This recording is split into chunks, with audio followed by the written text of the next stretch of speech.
Arestado rin ang isang lalaki matapos nitong ibenta ang ninakaw na laptop na may halagang 34,000 pesos sa barangay 30 Picala, Legazpi City nitong nakaraang linggo. Ang suspect ay kinilalang na si alias J na inaresto sa paglabag nito sa anti-fencing law kasunod ng tip o impormasyong nakuha ng PNP Bicol sa isang concerned citizen.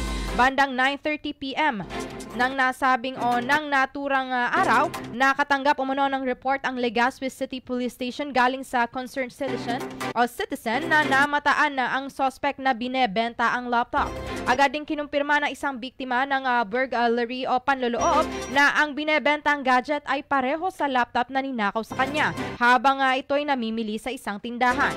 Matapos maberipika ang impormasyong ito, ay agad na inaresto ng mga otoridad ang suspect at dinala ito sa Legazpi City Police Station para sa kaukulang dokumentasyon at disposisyon.